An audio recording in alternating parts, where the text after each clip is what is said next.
Hey everyone, this is smpratte, and today we're going to talk about the worst Pokemon set of 2020. This is going to be a two-part series. We'll talk about the worst set of the year in this video, and the next video we'll talk about the best Pokemon set of the year. I think this one comes as no surprise for most people. The worst Pokemon set of 2020 is hands down Champion's Path. I'd even say Champion's Path is one of the bottom 10 Pokemon sets ever produced. And we're going to talk about why in this video. We're going to go over the data, we're going to talk about hype versus fundamentals. We're also going to talk about Japanese versus English and how sets are conceptualized, how they're designed, and how Champion's Path is yet another data point to throw on the massive pile of evidence that English Pokemon simply has no idea what they are doing.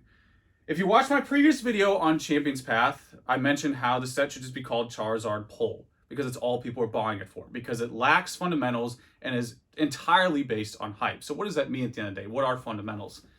Fundamentals are simply what makes a set exciting, what makes a set a set. If you go look at popular sets like Destiny, you go through the Bubblepedia page of unique holo cards, light Pokemon, dark Pokemon, shining Pokemon.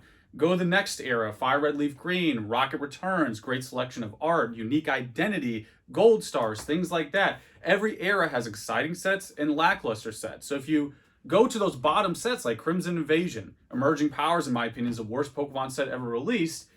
Try to find me 5 exciting cards in Emerging Powers. You will develop a migraine and require prescription medication because it is impossible to find 5 exciting cards from Emerging Powers because it's simply a terrible set. Champion's Path is the same. It lacks those fundamentals, especially if you remove Charizard. You really understand how weak the set is at the end of the day. If you take Charizard out of Champion's Path, you're left with pretty much nothing. Or if you take Charizard out of Hidden Fates, you barely even notice it. You have so many other strong cards in there. You have a nice selection of not only full art shinings, but all the gold cards, all the Tapu Leles, you have the shiny half art cards. I mean, that set is just stacked from top to bottom. The Charizard pillar is just one of hundreds of cards, where in Champion's Path, that's it. You rock the entire foundation if you remove Charizard. I'll even throw out a little consolation to the third place Kanto starter, Venusaur. Made an appearance in Champion's Path, but at the end of the day, it doesn't have a full art. It doesn't have a VMAX. It doesn't have a secret rare. It feels like the identity of Champion's Path was rushed. It feels like you took all the leftover food in your fridge, you threw it in the microwave, and you created Champion's Path. That's how it feels at the end of the day. It lacks identity, it lacks fundamentals, it just lacks. And that's why it's a bottom 10 set in my opinion. Now, the other side of that coin of talking about hype, what hype means at the end of the day in relation to lacking fundamentals, is that everybody and their dog was saying, is this the next Hidden Fates? And that took, that became into its own beast. That became into its own Charizard of people just saying, is this the next Hidden Fates? And I don't want to be too critical or too negative. I don't like to delve into the cynicism because there's more than enough of it out there on the internet. But to quickly want to make a difference between recognizing patterns and following trends. If you're someone who wants to follow people who do the mouth open thumbnail on their videos, more power to you, but I would not try and take critical advice from them on what this set's going to be. If you're trying to speculate your money on something like that, you don't want to follow someone who's following trends. People who follow the open mouth YouTube thumbnail, they're just following a line of people who also do it. They're not doing pattern recognition. What I mean by pattern recognition is when you isolate that success chromosome in people.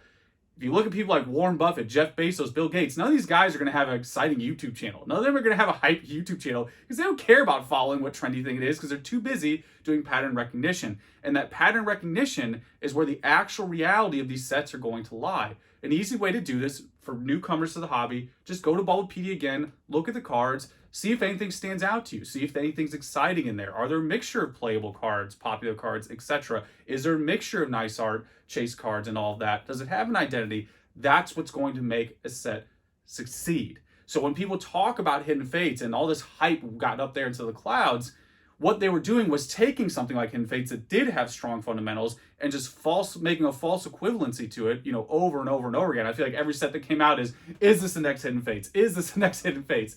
And if you follow that advice, you're going to have a bad time because the data for Champion's Path is pretty abysmal. If I could have shorted Champion's Path and given my distributor X person 100K to just say, yeah, short this set for me right now, I would have made that move because I've never been more confident in a set dive bombing in my life. Remember when this came out and everyone was freaking out about the scalpers? These are selling at $70, $80, heaven forbid. And you couldn't get enough of them. Go ahead and check eBay right now. You got over 4,000 listings for the ETBs. Boxes are sitting at 50-ish. You also have another reprint coming. And it's not going to go anywhere. You have plenty of supply that is just sitting there. There's more than enough supply now that has completely extinguished that little bit of a rise you had in the beginning. More importantly, if you want more data, there are 2,253 Charizards graded as I'm making this video, the secret rare one, the unique one. That means you have, from September when the set was released, 1,000 Charizards a month at PSA. Like, one more time. 1,000 Charizards a month being submitted to PSA during the most backed up, unprecedented, slowest time to ever get cards through PSA, and you still have 1,000 a month entering the pop report. That's unreal. So what does that tell you at the end of the day? This card is not that hard to find. This is worse than Evolution Charizard. If you think this thing is whatever, everybody was thinking hyper rare Charizard, Hidden Fates, whatever it is, it's nowhere near that. I mean, again, the pop report does not lie. Evolution Charizard took almost 2-ish years to get to the same numbers this set has in 2-ish months. That's unbelievable. And again, more backlog than ever. Back with Evolution Charizard, sure, you didn't have the same demand, market, capacity, I agree, but you had such an easy, streamlined way to grade your cards, where today it's so backed up and still 1,000 cards getting through. So therefore, that data point alone should just highlight the reality behind this Charizard card that's like the end-all be-all for the set is really not a crazy difficult card to find. You know, it's not actually rare. 2,000-ish cards in 2 months graded. Again, we're talking 2-ish months. That's unbelievable. That's unbelievable. That's supposed to be the card from the set, and it's really not that tough to find. So at the end of the day, you don't even have a challenge. You know, all your eggs in one basket of the Charizard is still not really a tough challenge. Even something like Burning Shadows, I would say, is a much more difficult, you know, chase card to chase than this set. And also the price, you know, finishing with data here, the price proves that as well. The price came up hot, really hot right out of the gate, and then it's done nothing but depreciate because, again, there has been enough supply to really tip those scales very quickly, like in a real way. And I would even say that helps people who are frustrated with the whole scalping thing in the beginning.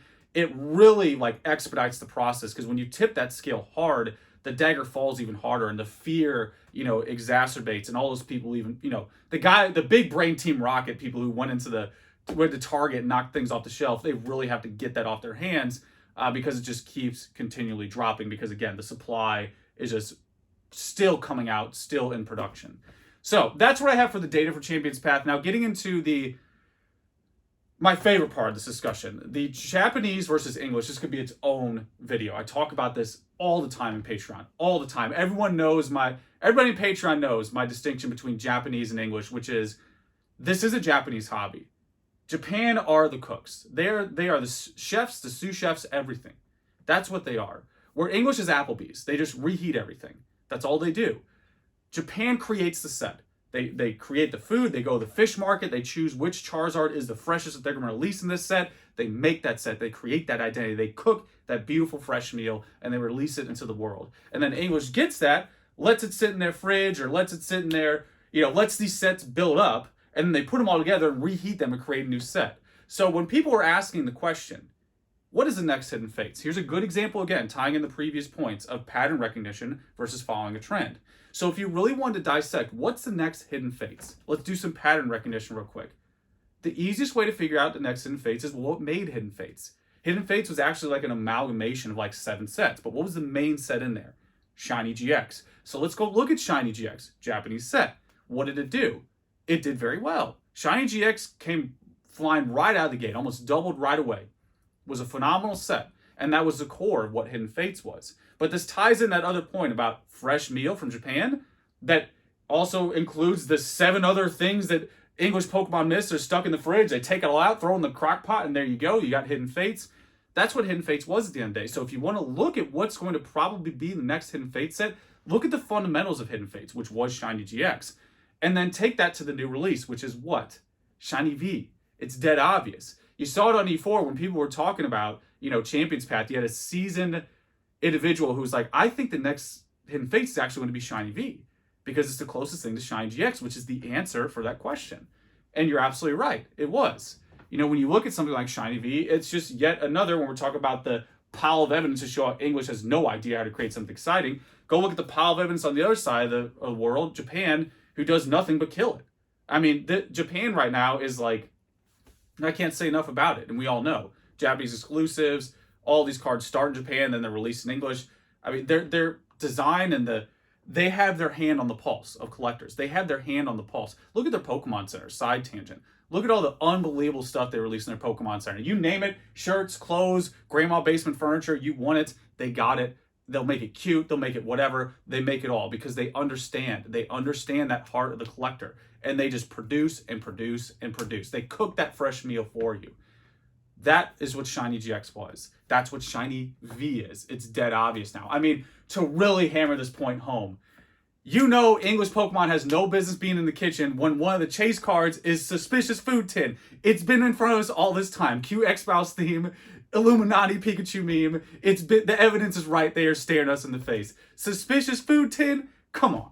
It's right there in front of you. You know they are taking leftovers from the fridge and they have no idea what they're doing at the end of the day because English Pokemon does not create. And sure, some of that might be some legalese and they might have their hands tied at the end of the day. But we saw a good example, give English some positivity here. We saw a good example with the special delivery Pikachu from the Pokemon Center. Fantastic idea. Unique card, hollow as well. Like we lose everything when it's a hollow card. We can't control ourselves when we see that shiny.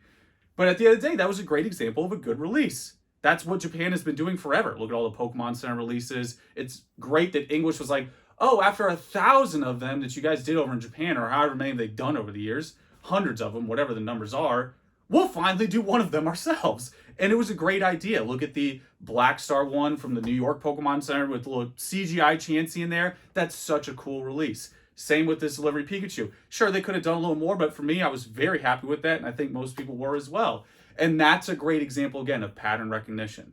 Special Delivery Pikachu is a much better release than Champion's Path. In fact, if you got that card did nothing but this right now. It's like, what, $75 to $100? What's this done? It was $75 to $80, and now it's come down to $50. So again, the difference between following a trend and following people with their mouths open and thumbnails saying, this is the next Hidden Fates, versus pattern recognition of really getting down in there and doing the things that aren't trendy, which is research and, caring about something. A lot of people, when I hear people brush off Japanese, I'm like, you're never going to make it. You're going to miss so much. Even if you only care about English, you got to know what's going on in Japan. If you disregarded Shiny GX or Shiny V, you literally missed the best sets of the year by far. The data's all right there. If you don't care, if you're not willing to look at it, then you're not willing to learn, then you're not going to know. That's the process. So you got to have some value there because at the end of the day, this is a Japanese company. And I'll throw in one more thing too. This is, again, we're doing a little abstract here. Japan is a different culture too. You don't have the flipper scalper thing going on in Japan. Things are much more regulated. They're much more concise. They're much more controlled. My price from a distributor in Japan has never changed, ever. Over the, I don't know how many years I've been buying from them. Or with English, it's snake oil one day after another. I get reports now from my distributor speculating on the market. That's the level we're at now in English. It's such a joke.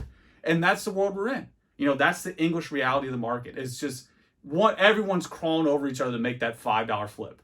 Where in Japan, slow and steady. All about fundamentals. They keep that stuff so concise and consistent. In fact, the English playground that exists where people are scalping and wasting all this time in weeds only exists because of the adults in Japan who create the house that we live in, who create the nice fresh meal that we can enjoy and then reheat because the people on the English side lack those long-term virtues of being able to understand pattern recognition versus following a trend. So I know everybody and their dog now is shouting from the hilltops about whatever new set's coming out, how it's the next stonk, how it's the next investment. Remember, the answer always lies in Japan. Always. I'm giving you $1 million advice right now that's helped me succeed hand over fist. I'll talk about it, no surprise, when we get into a little preview. When we get to the best set of 2020, I'm going to give you data. I'm going to talk about the margins and how the best set of the year had the best margins, better than any English set. Any.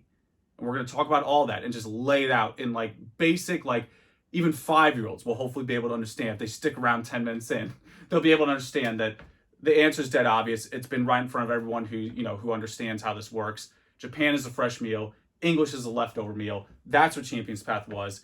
It's by far one of the worst sets released. It's very boring to open. That's probably the best thing to close with. Just from someone who wants to open packs, me opening this versus Hidden Fates is night and day. I remember when I saw Hidden Fates ETB in the store, I'm like, man, I got to buy that. I got to go get that. If I see Champion's Path in the store, it's going to blur in the background of old cartoons where it's just like grayed out. It's not exciting to open unless you get the Charizard. Otherwise, you're just like, okay, when am I going to get the Charizard? When am I going to get the Charizard? With Hidden Fates, I'm excited with every single pack. So there you go. I don't want to spoil the next video, but you probably know what's coming for the best set of 2020. It's going to be a lot of fun to talk about because it's by far one of the best experiences I've had for Modern. By far the best experience I've had for this year. And that'll be part 2 of this video. We'll talk about the best set of the year. But as usual, guys, hopefully this is useful, entertaining, all of that. Again, as always, it's just my opinion, my analysis of everything. But, Champions Path was a letdown. It pretty much did exactly what I thought it would. And I don't think that's going to change in the short term. But deal, let me know how I feel. And that's pretty much it. I'll see you in part 2 of the best set of the year. Until next time, guys.